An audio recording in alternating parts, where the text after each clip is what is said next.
Hey guys, happy weekend, happy Saturday. We're here in Las Vegas, of all places, at an antique motorcycle auction. It's insane. So I got this invite from John, you know John from Blue Moon Cycle. And he's like, yeah, this is the weekend to come to Vegas and check it out. And he's not wrong, look at this.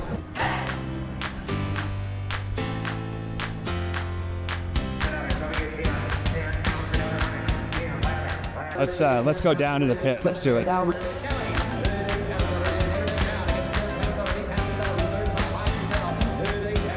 Going down to the floor. Yeah.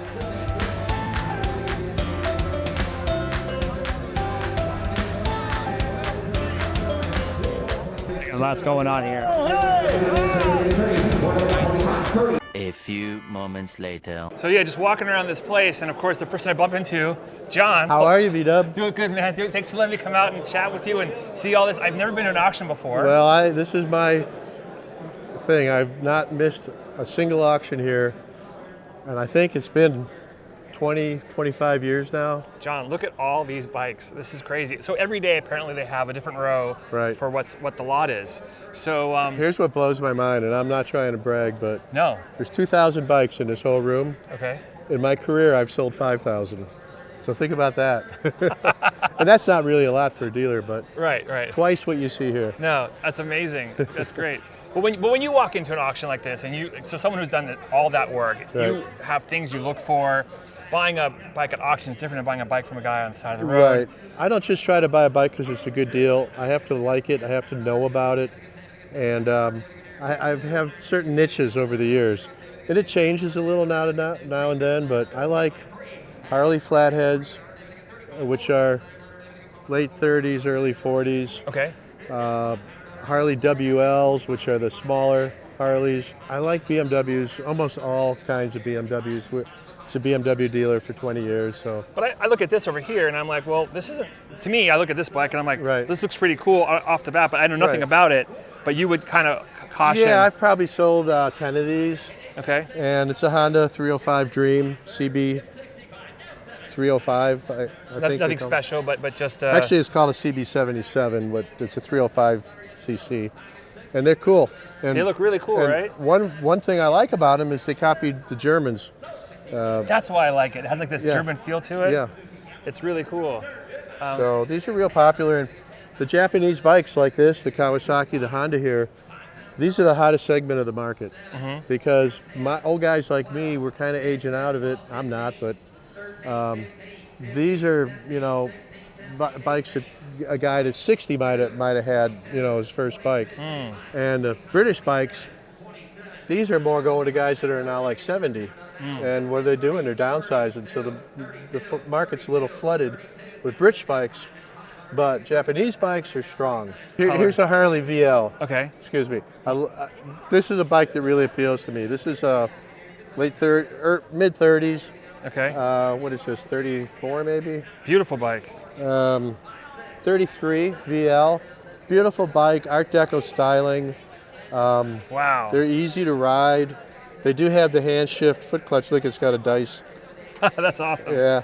If you had to sell this bike in your shop, a range would be? I could sell this for about 30. Okay. And, therefore I'd have to buy it around 23, 24. Because there's all these taxes and commissions and all these fees, right? By the auction house, the transportation home. Right. And if I can't make 15% on it, it's kind of not worth it. You're not, yeah. Plus, any bike you buy at an auction, you don't get to hear it run. You don't get to ride it. Right. So there's always a risk involved. Yeah. What's wrong with it inside that you can't see? And you got to buy it a little under what you would pay if you could test ride it and you knew it was perfect. Something you could do at your shop when you come visit. You can I want this bike to run. Well, that's fortunate. I mean, if I didn't have mechanics and a shop, it'd be hard to buy bikes at auction and resell them, because you might get a good one that doesn't need anything. You might get one that needs, more than you paid for it to make it right. And what's your plus or minus? Like, is it 50-50 when you buy a bike? That comes with experience. I would say if you're not experienced, it's going to be about almost 50-50. Right. If you know what to look for, and especially if you can some of these bikes you can see the owner right before it goes up. I see. And if you can talk to the owner, get a feel. First thing Good advice. First thing I always ask is, how long have you owned it? Oh, I bought it last year at the auction. Not a good answer.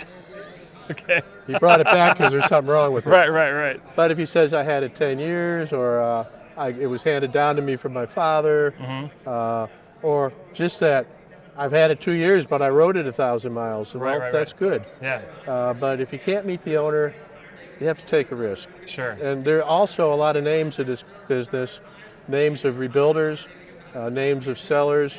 So if it's coming from a known source or a known restorer, that's a plus. And it's every kind of bike, right? There's no like rhyme or reason. Right. These are very interesting and I got early these. British bikes. Yeah, I was like, what are these bikes, John? These are like from the teens. Wow, I just love these bikes so so much. these have the carbide headlights. Yes, Yeah, that's these are gas-powered headlights. so cool. And this, I've never seen one. They say it's maybe the only one in existence.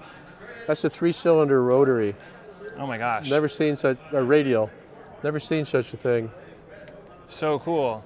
And this did bring good money. I think it sold around 40 or something, 40,000. Yeah. Yeah. Here's another one of these British bikes, right? They just kind of like, Right. man. And these are these are from bicycles. You can see the bicycle frame. Yeah.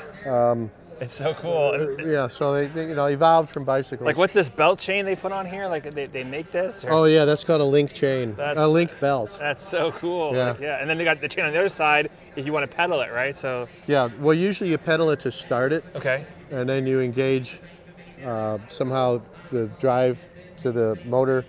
And I won't say clutch because they don't even all have clutches or gearboxes. Right. This one here does not appear to have a gearbox. So that's a single speed. Okay. Yeah. It just goes. And then just to jump over here, look, I mean, these bikes are beautiful. Well, Ace. Now this is a 100,000 plus bike. Wow. Ace, $100,000 bike. That's a 4-cylinder American bike. Man. And Ace evolved into Indian 4, but they got Ace did it first. Right. It has those lines that Indian kind of kept it throughout its designer. Yeah. So here's the Indian next to it, right? That would be the next evolution of this. And again, gas-powered light. Only this doesn't take the carbide pellet. This takes actual gas, compressed gas. That's awesome. Made by Prestolite, and they actually call this a gas generator. Okay. It's funny. I mean, yeah. Look at this bike. Each one is just more beautiful than the next. No, that's a board track racer. Yeah. And I think this is a little more authentic than most of them. Okay. I think that was a real racing motor, and they have some history on this bike. So I want to say this bike brought 80,000 or something like that. Amazing. Yeah. Wow. These are Excelsior. I think I've seen this in your shop before, I think, right? Part of Henderson, and made by the Schwinn Company in Chicago, Illinois. Yeah. I remember your Schwinn story. Everything I learned about bikes, John, I learned from you and watching it. Yeah. Well, stick with me and you will go far. What's this bike? That's another Excelsior. Man. Super X. It's super cool, right? And that's a board track racer. Yeah. Yeah. That's pretty awesome. I think when it gets to vintage bikes, the more vintage for me, the better. I kind of shy away from the 70s and 60s and Japanese bikes. Right. They're great, but there's just a bit of style in like when you get older, bikes like this. The crazy thing is the guys that collect the American bikes in general don't care a lot about anything other than American bikes. I see. I like everything. I like the European. I appreciate and respect the Japanese, although I don't really deal with them. But European bikes, American bikes, I love them all. But there's a lot of people that are kind of more focused. I won't say narrow-minded, just more focused. Yeah, their interest just peaks somewhere. Here's an interesting bike. This is the Harley XA. X for experimental, A for Army. Okay. And they built 1,000 of these for the Army to try out. Okay. They're a shaft drive. This is almost a copy of a BMW. This was a North Africa campaign in the desert. Rommel had the BMWs. The Americans were running the WLAs, which was a V-twin chain drive. This is shaft drive. Okay. They captured a BMW. They sent it to Harley, and then Harley basically retro-engineered the drivetrain into a BMW, into a Harley chassis. Amazing. So you have a kind of a BMW clone drivetrain, Yeah. Harley chassis. They made 1,000. By the time they were done making them, the war was over. So there's a rumor, I don't know if it's true, they sent 500 to Europe, just before the war, and the ship got sunk. So I Oh my think, gosh. I don't want to spread rumors, but I think that's what I heard. Bottom of the sea, there's all these bikes. But making 1,000, there might be 300-400 in the world. Wow. And then I recognize this bike over here. So this is the bike you're going to be selling today, right? It's up for auction? Yeah, we're going to sell this today. Okay. And I've had it for 3 years, I think. Oh, man. I didn't build it, but I did add a few doodads to it, like Cool. the sissy bar, Yeah. and the handlebars. All the way And from Atlanta, Georgia. This is from Atlanta. It's 1943 Harley WL. It's so cool. It just reminds me of like the green Hornet, you know? I just feel like it should be, Okay. it's a movie bike to me. Yeah, I love it. It's really great. I love it. I love it, but you know, Good luck with the auction, man. I hope being a dealer, even if I love a bike, I gotta sell it because I can't continue to buy more unless I can sell some inventory. Okay, we're ready here because one of John's bikes. Sometimes they come in grays. Some assembly required.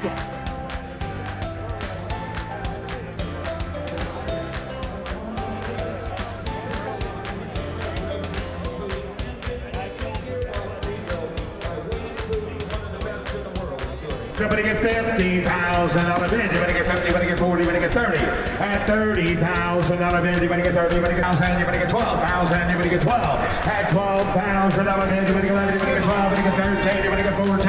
At 14,000, anybody get 14, anybody get 14, anybody get 13, anybody get 14. At 13,000, anybody get 14,000, anybody else? At 14,000, 14, 15, 16,000, anybody get 16. You're $500 away from owning a bike. I mean, what's a little measly $500? Do it! I know, $500. Raise it up. Sold. $16,000 sold. Now, ladies and gentlemen. Nice. Some of you are going to go, I'm going to buy this, I can sell it for X and make some money, you have a business. And then some of you go, wait a minute, this is a bike for my personal collection. So Everything I buy, I gotta like it.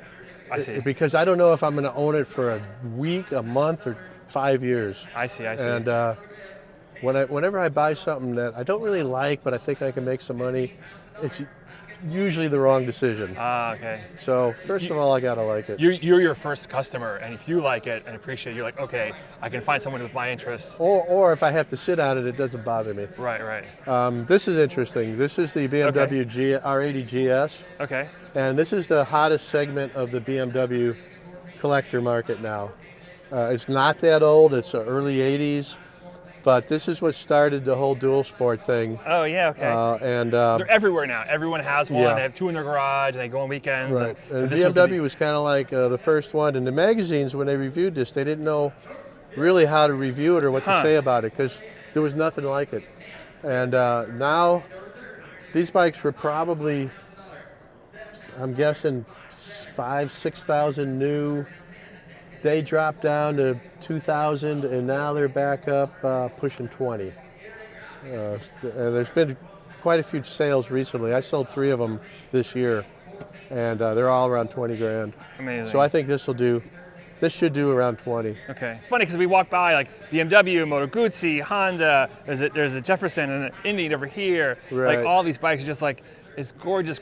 So you have to then do the math quickly in your head, like yes, no, what's going to happen? You know, like any of these are Indian scouts, right? Junior scouts, which I love. Right. And I understand that they don't get you on the freeway fast enough or out of the way, but they're beautiful bikes. You know, some of it's math in my head, but a lot of it is just a kind of a feeling, which I don't know where that comes from. Experience, I would say. Yeah. When you look at a bike like this, I think the biggest thing that you said, which is really important, is to know the history, right? Meet the owner if you can, ask those questions. Yeah, if you can meet the owner. And here at the auction, most of the owners are here. They don't stand by their bikes. They don't put their phone number on there. Right. But when it goes up on the block, that's usually when you see them. So you got like 10 minutes to talk to them. And I just did that with one that I ended up, bidding higher than I would have because I had a good feeling about what the owner told me. So to educate like a person like myself who's just learning about these things, I see this Indian and I go, wow, I love this bike. I want to get this bike. Right. You would say to me, first thing, check. And what do you go through your... First thing is don't drink the day of the auction. Sober buying is good buying. Right. Right. Okay. But Perfect. what affects the value, the older the bike is, if it by any chance has original paint, this is old paint. Okay. So you think like 80s maybe? I doubt it's original unless they state it, and then you'd have to really check it. But this is a very old paint job, 50 Okay. years old or better, Oh wow. and a good-looking bike. It's a 4-cylinder, so it's going to be high. But as a buyer, you have to do your research. You have to check if the numbers, if this engine come in this frame from the factory, and matching number frame. sometimes they match, but they don't always match. But there's still some kind of code where you can tell if they came together. So that's important. And this is a $100,000, so Oh, I see. you better do your research. not a Mercedes that says, Yeah. "Honey, I bought this bike, and turns out it wasn't really worth $100,000." And what I always tell everybody, and what I was guilty of again this year, I bought a bike that I did not preview. It was on the stage. It wasn't getting the money I thought, and I ended up buying it. And I went and looked at it after I bought it, and I kind of regretted that. So you just had purchase. momentary love with the spotlight. You know, it happens, and a bit of a, It's that thing where you think you're smarter than everybody else in the room, and why is nobody bidding on this bike? It's Yeah. priced too low. yeah. And if you don't know why, you open yourself for disappointment. Well, it's good to know that even pros like yourself make those issues, so that when someone who's less informed makes a mistake, they shouldn't Right. feel bad. John too makes mistakes. Everyone's human. It happens, you know. Almost every bike, I got the number in my head, Okay. and I'm not going to go over that number. I try not to get emotional Right. about the purchase. Oh, one more time, I know I can get it. Yeah. I got my number before it ever goes up there, and that's it. That's all I'm doing. I see. And you have to remember, the auction house is going to take 10%, Right. and then you got shipping. So, it's a few thousand more than you bid is what it's going to cost you. I was really happy to see some European Czechoslovakian bikes Uh-huh. here that you turned me on to, the whole Yawa thing. Yeah, I thought yeah. that's pretty cool, and they've had more than one. There was an ice racer one earlier we saw, but this is also looks like very simple, but it's a very beautiful bike. This is beautiful, and look how the cases are polished. Yeah. And I believe this finish is from the factory. Okay. So that's pretty cool. It's a good buy. Yeah. Whoever got this one, congratulations. And the Europeans, BMW, but a lot of the Europeans, they put the speedometer inside the headlight. Oh, cool. Yeah. So you got this really streamlined looking headlight, yeah. and it's just a beautiful bike. And these were not expensive. At the time, Yeah. I got to get over to the museum and check it out one day. Yeah. It's pretty neat. Norton's. Yeah.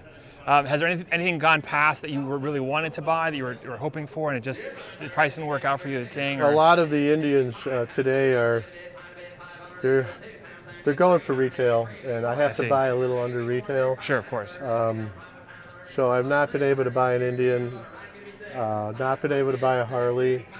I did get, I feel, a couple good deals on BMWs.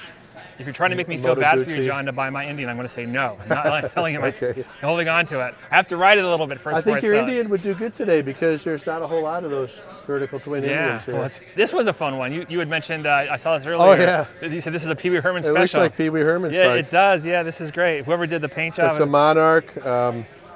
This is where you had a Monarch bicycle, and then you bought an engine and you bolted it in yourself. Oh, it's like a home kit, right? Yeah, it's a home kit. Yeah, you have the bike. Exactly. And you can do, that's so cool. But he's got all the bling bling, all the doodads. I Yeah. mean, look at that. Everything's streamlined. I love the little gas tank in the back, right, and everything. So Yeah. Pee Wee would have had a bigger adventure if he had this one. Yeah, that's awesome. Got a little note to somebody here. Springer fork. Yeah, they went all out because kids want to drive motorcycles, and at the time they couldn't, Sure. right? So when they could buy this kit, yeah. Oh man, these are really great.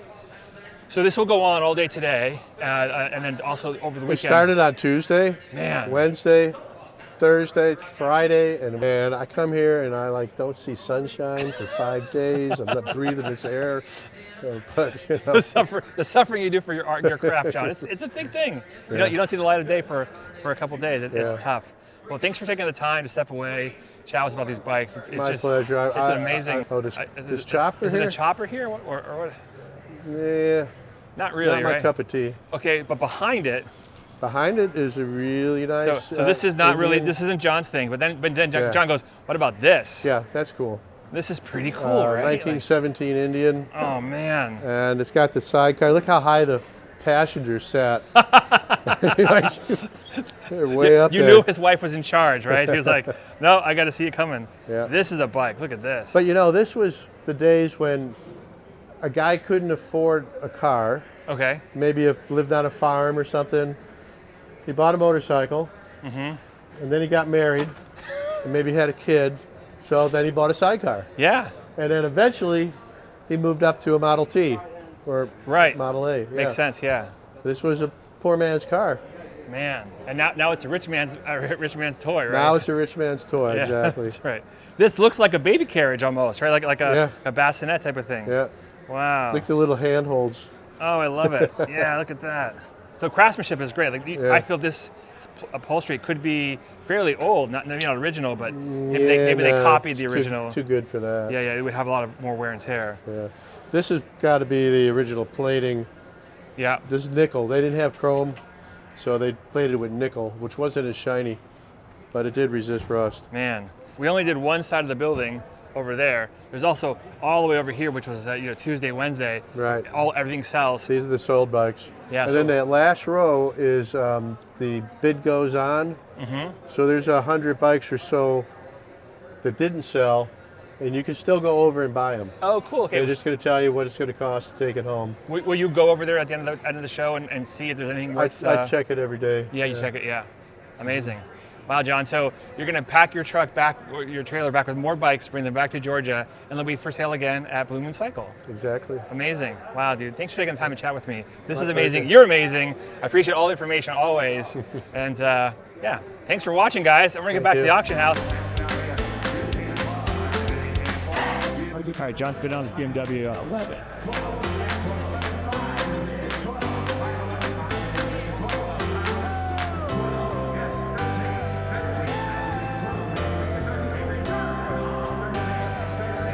Think he's gonna get us? Hey, come on, hammer. $12,000.